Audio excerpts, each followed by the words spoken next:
The way that banks create money is so hideously simple that everyone needs to understand it. People presume that somehow or other creating money is really complicated, a dark art, a mystery that is beyond the comprehension of most human beings.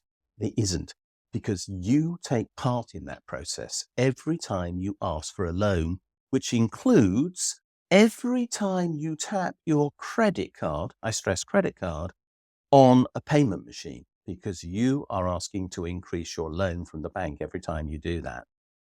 What are you doing? You're saying to the bank, by tapping your credit card on a credit payment machine, that you would like to have an extra loan, which you promise to repay to the bank. The bank knows you, because it's done credit checks on you, and says, yep, okay, we believe that you will repay us, therefore we'll let you have this money to make this payment now to the person to whom you want payment to be made. It's your promise to the bank to repay matched by their promise to make payment to the person you've asked them to make settlement to, that creates money. Literally, your exchanges of promises, the bank to you, you to bank, that create the money that exists in this country. Now, not all the money, because some was also created by government. We'll leave that aside at the moment. The money that's used in the day-to-day economy is bank-created money, and that's how it's made. By a person making a promise to a bank making a promise to a person. It would be the same if the loan, by the way, was for £250,000 to buy a house or a flat. You promise to repay the bank, they promise to pay the person who's selling you the flat. That's what a mortgage is. It's just an exchange of promises to pay. That also creates money. And that money exists until one critical event happens, and that is that you make repayment of it. So if you clear your credit card bill, the money that the bank created for you disappears because you have fulfilled your promise to pay. They paid that person, but you've now paid them. And as a consequence, the money that was created by your mutual exchange of promises has now gone. It's literally destroyed. It hasn't gone anywhere at all. It's disappeared.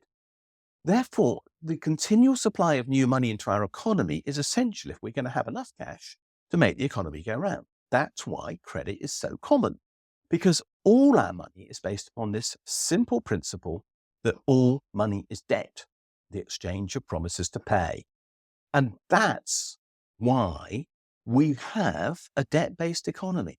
All money is made like this. All money is debt. There's nothing else. And if anybody tells you that there is another form of money which is not debt, I'm sorry to say, they're telling you something that isn't true. So, for example, if they say that money could be gold or silver or something else, that's not actually the case.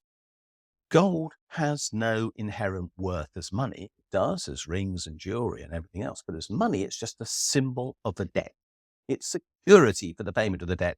It secures the promise you've made. That's all it is. But it isn't actually the money itself. The money is the promise to pay that the gold represents. And that's the critical point. There is nothing else but debt-based money, because throughout the economy, throughout history, we've always made promises to pay. And since the development of modern banking at the 17th century, it's always been banks and people who've exchanged those promises to create the money we use to make our economy go round. And it is as simple, as straightforward as that. You promise to pay, the bank promises to pay who you instruct, money is created, and when you repay the loan, it's cleared, destroyed, disappears, and that's it. That's all you need to know about money creation.